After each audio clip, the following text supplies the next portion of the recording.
What's up, guys? In today's video, we're going to be doing a little thought experiment.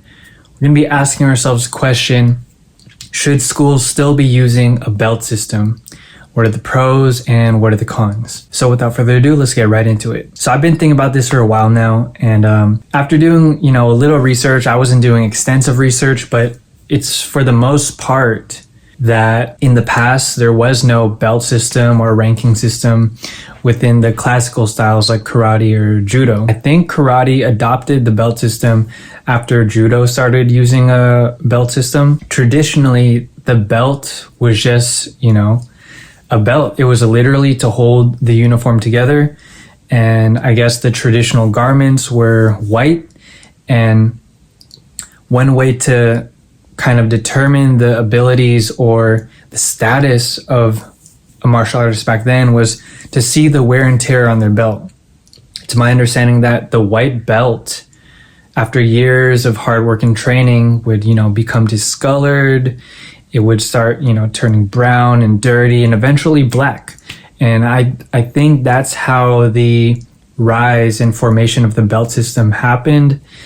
They just kind of put it into a more organized fashion. So obviously one pro for the belt system would be for business.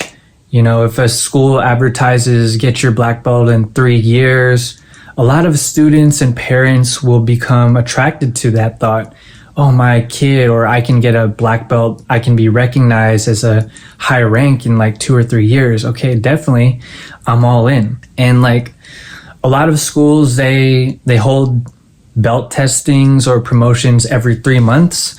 And of course, most of the time, 99% of the time, they are charging a fee, okay? All right, so you're testing 3 months for your first stripe on your white belt.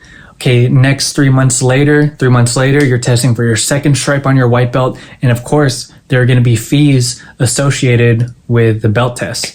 And this is just like a really kind of sly, lucrative way to kind of milk the student or the practitioner.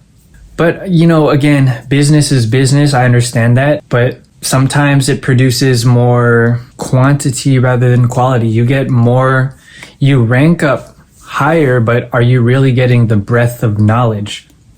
And schools that are run like this, in my opinion, they're kind of more result focused. They're more result oriented rather than being more process and journey oriented. What becomes the focus of schools like this, in my opinion, is the status, the rank, the belt, and less focus, less priority, less emphasis on the training. I think there was that Okinawan master, Morio Higaonna, the Okinawan karate guy. I believe he said before there was just white belts and black belts. And I was just imagining, what if you just gave everyone a black belt on their first day? Then they would have no excuse to be, result driven, or they would have no excuse to just fixate on getting the next rank. They would only be forced to just focus on the training in front of them.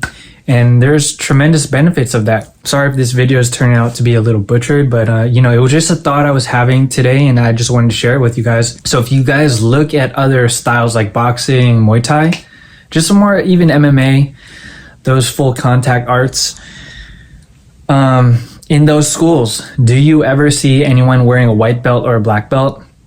Maybe in Muay Thai, but to me, those Muay Thai schools are kind of again, more business oriented and product driven.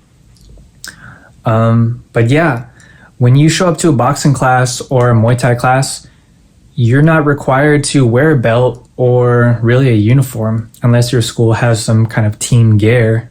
But yeah, so what that allows the practitioner to do essentially is to just focus on the training, focus on the skills rather than the attainment of a level or a belt.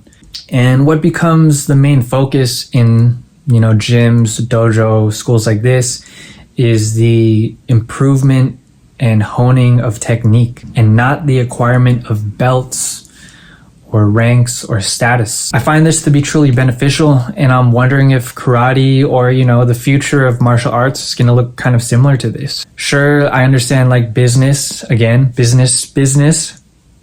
but if you want to produce quality and you're really not all in it just for, the cash, and you want a high level school with, great students, I think that's the route to go. In the future, if I ever get the dojo up and running, there might just be some black belts on the first day. Let me know if this is a horrible idea or, if it can be modified or anything. But yeah, I would love to hear your guys' thoughts about this in the comments. Yeah, thank you guys for tuning in again to the channel. Thank you for all the support. This is your boy Jason signing in, signing out. Os.